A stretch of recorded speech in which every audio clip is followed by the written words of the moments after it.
আসসালামু আলাইকুম। ঘরে বাইরে ব্লগ ইউটিউব চ্যানেল এবং ফেসবুক পেজ থেকে সকল দর্শক শুভানুধ্যায়ী সবাইকেই জানাচ্ছি আন্তরিক অভিনন্দন ও শুভেচ্ছা। তো এই মুহূর্তে আমার পাশে আছে হলো আমার বাল্যকালের বন্ধু, এই যে শহীদুল্লাহ। তো আজকে আমার এই বন্ধু আমার এখানে বেড়াতে আসছে। তো প্রথমে আমরা দুই বন্ধু মিলে আসছি হইলো একটা রাজবাড়ির ছাদে। এই দেখেন একটা প্রাসাদ সম বাড়ি। তো আমার বন্ধুকে এই প্রাসাদ সময় বাড়িটা দেখাচ্ছি। এই পিছন দিয়ে টাওয়ার দেখাই আপনাদের দেখাই। এই যে দেখেন, এই যে একটা টাওয়ার, মাথায় একটা চূড়া বানায় রাখছি সুন্দর। তো আমি ভাবলাম বন্ধুকে এই টাওয়ার দেখাই, এই চূড়াটা দেখাই।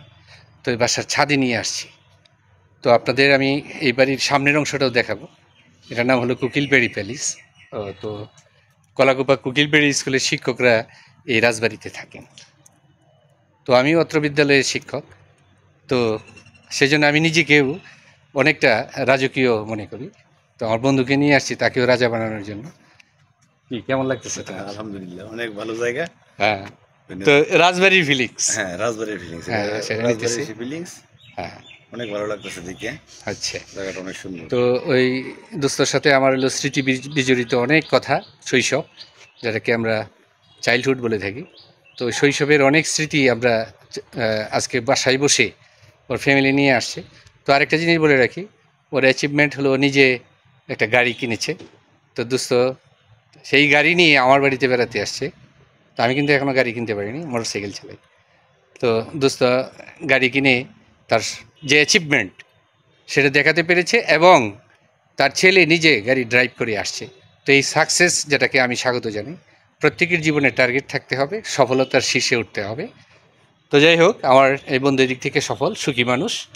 তিনি একজন আর্মি পার্সন কিন্তু, তো এখন রিটায়ার্ড, তাই তো? হ্যাঁ, এলপিএস। এলপিআরে আছে। তো এই পাশের প্রকৃতিটা একটু আপনাদের দেখিয়ে নিই, চারপাশে ঘুরি। তো এই পাশে দেখেন অনেকগুলো, এই যে তাল গাছ এক পায়ে দাঁড়িয়ে, সব গাছ ছাড়িয়ে উঁকি মারে আকাশে, সেই তাল গাছ। যে এই পাশে আরও অসংখ্য নারিকেল গাছ, নারিকেল বাগান। তো দারুণ সবুজ বৈচিত্র্য। তো এই পাশে দেখে, এই যে দেখেন সবুজ, এই সবুজের মাঝখানে এই প্রাসাদটা দাঁড়িয়ে আছে। তো জানান দিচ্ছে যে প্রকৃতির মাঝে এই মানুষের যে শাসন, প্রকৃতির মাঝে মানুষের যে ইচ্ছা, আকাঙ্ক্ষা, অভিলাষ, সেগুলোর প্রকাশ এই বাড়ি দিয়ে আগেকার দিনের জমিদাররা এগুলো করেছেন। তাদের যে চিন্তা ভাবনা, গবেষণা, তাদের যে থাকার একটা বিলাস বা বিলাসিতা যাই বলি, সেই বিলাস ওনারা কীভাবে পূর্ণ করতেন সেটাই আমার বন্ধুকে ঘুরে দেখাচ্ছি। তো আপনাদেরও সাথে শেয়ার করলাম। তো আশা করি আপনাদের ভালো লাগছে। তো আমার ভালো লাগছে এই জন্য যে সেই আমার বন্ধু, সেই বাল্যকালের স্মৃতি, বাল্যবন্ধু, সেই টানে আজকে আমার এখানে আসছে। আর এই বন্ধুত্বের প্রগাঢ়তা, বন্ধুত্বের টান, সেটাও আপনাদের সাথে শেয়ার করলাম। তো আরও কিছু অংশ ঘুরবো আমরা। এই এলাকায় অনেক কিছু আছে, সেগুলো বন্ধুকে ঘুরে দেখাবো। তো চেষ্টা করবেন ভিডিওটা শেষ পর্যন্ত দেখার জন্য। বিভিন্ন জায়গায় যাব, ভিডিও অংশগুলো আপনাদের সাথে শেয়ার করব, সাথেই থাকবেন। তো দর্শক মণ্ডলী, এই বাড়িটার ছাদ থেকেই আপনাদের প্রথম ভিডিওটা দেখাচ্ছিলাম। তো এখন এই যে বাড়িটার সামনে আসি, তো এটা কুকিলবেড়ি প্যালেস। বাবু রাধারমন রায়, তিনি তৎকালীন সময়ে সবচেয়ে বড় এই অত্র এলাকার ব্যবসায়ী ছিলেন। তো ওনার মায়ের নাম হলো কুকিলবেড়ি, তো ওনার নামেই এই প্যালেসটার নাম কুকিলবেড়ি প্যালেস। তো আজকে এই যে আমার বন্ধু, তাকে নিয়ে আসছি ঘুরতে। তো এই রাজবাড়িটা দেখলাম। তো এই বাড়ির পাশেই, ওপাশে আছে উকিল বাড়ি, তারপরে আছে ব্রজনিকেতন। তো ওই বাড়ির কিছু অংশ আপনাদের ভিডিওতে দেখানোর চেষ্টা করব, তো সাথেই থাকবেন। তো দর্শক মণ্ডলী, এই মুহূর্তে আমরা দাঁড়িয়ে আছি হলো খেলারাম দাতার কোঠা। এই যে দেখেন খেলারাম দাতার কোঠার সামনে। তো কেউ কেউ ওনাকে খেলারাম দাতা বলে, কেউ কেউ খেলারাম ডাকাত বলে। তো যাই হোক, তো খেলারাম এই অঞ্চলের শাসনভার পেয়েছিলেন এক সময়। তো খেলারাম উনি যে প্রাসাদ বানিয়েছিলেন, সেই প্রাসাদের একটি ছবি। মূলত এটা মন্দিরের মতো। তো পূজা অর্চনা বা হিন্দুদের বিভিন্ন অনুষ্ঠানাদি, ধর্মীয় অনুষ্ঠানাদি এখানে হতো। তো সেই অনুষ্ঠান আদি হতো যে তার একটি স্বাক্ষর আমরা বুঝতে পারি যে উপরে যে চিলেকুঠার মতো ঘরগুলো দেখা যাচ্ছে, এরকম অনেকগুলো ঘর আছে উপরে নিচে। আবার এটা নিয়ে অনেক রহস্যজনক কথাবার্তাও আছে। তো সেই সাথে আমরা আরও জানি এই যে পুকুর, যে পাশে পুকুর, এই পুকুরটা নিয়ে অনেক রহস্যজনক ঘটনা আছে। তো এগুলো নিয়ে আমি আগে ভিডিও বানিয়েছি, আপনাদের সাথে শেয়ার করেছি।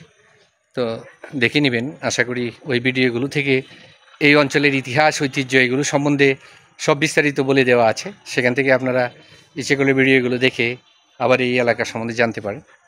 তো আজকে আসছি হলো আমার এই বন্ধুকে ঘুরিয়ে দেখাচ্ছি যে এলাকা একসময় কীরকম গর্জিয়াত ছিল সেটা অন্তত অনুমান করা যাচ্ছে যে এগুলো দেখে।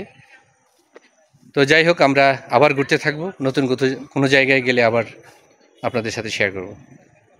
তো দর্শক মণ্ডলী, এই মুহূর্তে দাঁড়িয়ে আছি আদনান প্যালেস। তো এটা একটা পার্ক, পিছনে রাজবাড়ি আছে, অনেক সুন্দর প্রাসাদ সম বাড়ি আছে। তো এই পাশে বিভিন্ন রাইড আছে।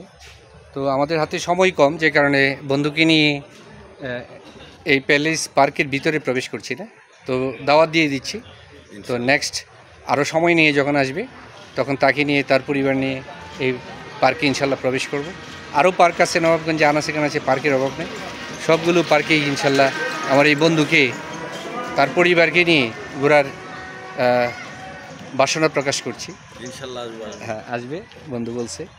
তো আজকে প্রথমবার আসছে বন্ধু, তাই সব কিছু বাইরে থেকে এই এলাকার সৌন্দর্যটা দেখাচ্ছি। তো নিশ্চয়ই আগ্রহ জাগবে আবার আসার। তো সেই প্রত্যাশা রাখছি, দেখতে থাকুন।